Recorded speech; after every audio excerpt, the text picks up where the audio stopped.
नमस्कार दोस्तों। आज के इस खास विश्लेषण में हम भारत के राजनीतिक परिदृश्य में आए एक ऐसे ऐतिहासिक बदलाव को डिकोड करने जा रहे हैं जिसने सबको हैरान कर दिया है।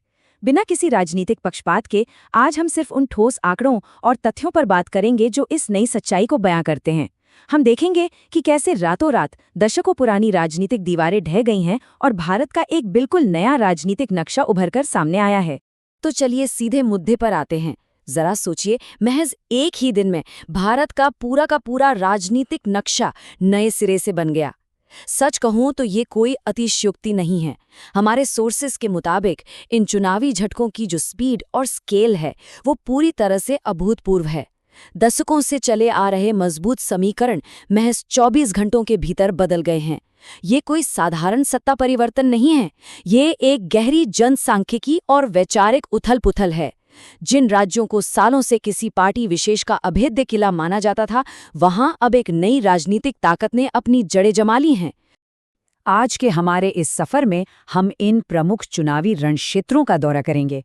हम बात करेंगे भारत के नए राजनीतिक मानचित्र की, बंगाल में ममता बनर्जी के किले में लगी सेंध की, तमिलनाडु में विजय के उस ऐतिहासिक उदय की और असम और केरल के नतीजों की।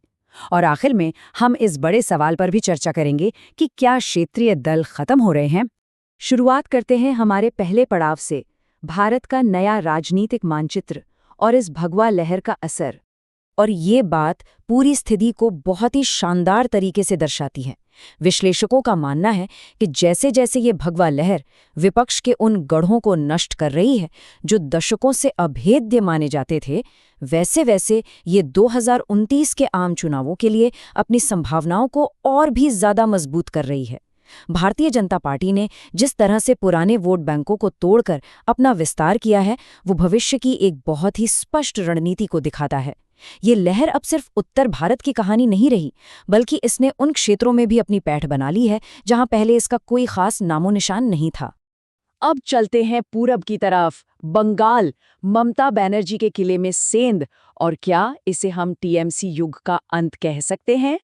तो सबसे बड़ा सवाल जो इस वक्त हर किसी के दिमाग में है, आखिर बंगाल में ममता की टीएमसी को किसने खत्म किया?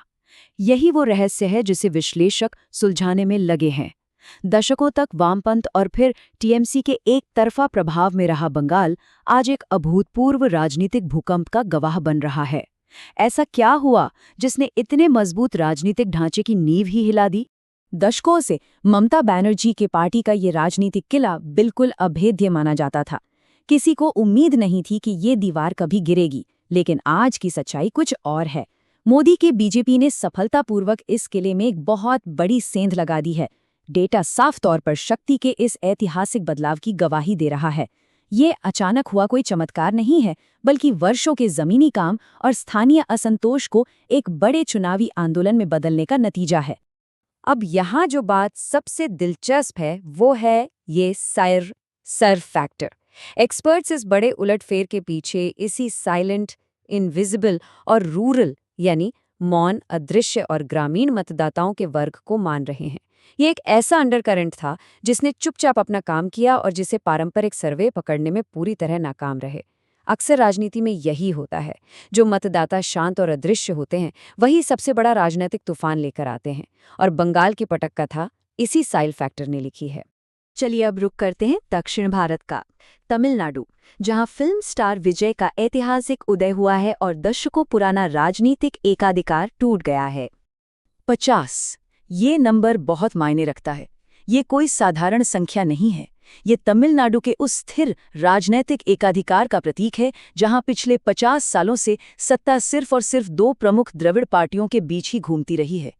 एक ऐसा ढांचा जहां किसी तीसरे के लिए कभी कोई गुंजाइश ही नहीं थी। लेकिन अब इस नंबर को देखिए, 2। इस आधी सदी के एकाधिकार को तोड़ा है महज 2 साल पुरानी एक पार्टी ने। फिल्म स्टार विजय की इस नई ताकत ने उस मजबूत 50 साल पुराने ढांचे को एक ही झटके में चकनाचूर कर दिया है। इतनी कम अवधि में सीधे सत्ता के शीर्ष पर काबिज होना सच में किसी चमत्कार से कम नहीं है। तो यहाँ सबसे अहम बात यह है कि इस जीत का पैमाना कितना विशाल है। फिल्म स्टार विजय ने सिर्फ मुख्यमंत्री स्टालिन को उन्हीं की मजबूत सीट पर नहीं हराया, बल्कि उन्होंने बीजेपी के खिलाफ भी एक सीधी और बड़ी लड़ाई जीती है। और इस ऐतिहासिक सुनामी का नतीजा ये है कि तमिलनाडु को अपना पहला ईसाई मुख्यमंत्री मिलने जा रहा है। ये सब साबित करता है कि जब जनता किसी बदलाव के लिए तैयार हो जाती है तो कोई भी राजनीतिक दीवार उसे रोक नहीं सकती। तमिलनाडु के बाद अब बात करते हैं असम और केरल की, जहां हम पुराने दिग्गजों के पतन को साफ तौर पे देख सकते हैं। यहाँ आंकड़े एक बहुत बड़े ऐतिहासिक पतन की कहानी सुना रहे हैं। असम में कांग्रेस पार्टी लगातार तीसरी बार बुरी तरह हार का सामना कर रही है। उनका पुराना जनाधार पूरी तरह से खिसक चुका है। और केरल की बात करें तो वहाँ राज्य की आखिरी कम्युनिस्ट सरकार आधिकारिक तौर पर गिर गई है। ये कोई छोटे मोटे झटके नहीं हैं, ये उन विचारधाराओं का पतन है जिन्होंने दशकों तक इन राज्यों पर राज किया था। चलिए अब आगे बढ़ते हैं और देखते हैं कि ये सब एक साथ कैसे जुड़ता है। क्या क्षेत्रीय दलों का अंत करीब आ गया है और 2029 की तस्वीर कैसी होगी? हमारे सोर्सेस से एक बहुत ही महत्वपूर्ण रणनीतिक सवाल बार बार सामने आ रहा है। क्या इंडिया यानी INDIA गठबंधन हालात को कुछ अलग तरीके से संभाल सकता था? अगर वे आपसे मतभेदों को किनारे रखकर एक मजबूत, संयुक्त और स्पष्ट रणनीति के साथ मैदान में उतरते, तो क्या ये नतीजे कुछ और होते? ये सवाल सीधे तौर पर विपक्ष की रणनीतिक चूकों की तरफ इशारा करता है, जहां एक स्पष्ट राष्ट्रीय दृष्टिकोण की कमी उनके लिए बहुत भारी पड़ी। इस समय विश्लेषकों के बीच दो संभावित वास्तविकताओं पर भारी बहस चल रही है। एक तरफ ये सवाल है कि क्या हम विपक्ष का एक पूरी तरह से स्थायी और ढांचागत पतन देख रहे हैं? क्या क्षेत्रीय क्षत्रप अब कभी राष्ट्रीय पटल पर एकजुट नहीं हो पाएंगे? या फिर दूसरी तरफ, क्या ये सिर्फ एक अस्थायी झटका है जिससे वो सही रणनीति के साथ वापसी कर सकते हैं? राजनीतिक गलियारों में इस वक्त यही चर्चा सबसे गर्म है। तो इस पूरे विश्लेषण के अंत में हमारे और आपके सामने एक बेहद शक्तिशाली और सोचने पर मजबूर कर देने वाला सवाल खड़ा है। क्या ये भारत में सभी क्षेत्रीय पार्टियों का अंत है? और क्या हम एक वन पार्टी नेशन यानी एक पार्टी राष्ट्रों के उदय के गवाह बन रहे हैं? ये वो सवाल है जो आने वाले सालों में भारतीय राजनीति की पूरी दिशा तय करेगा। इस जानकारी से भरे और बेहद अहम विश्लेषण में हमारे साथ जुड़ने के लिए आपका बहुत बहुत धन्यवाद।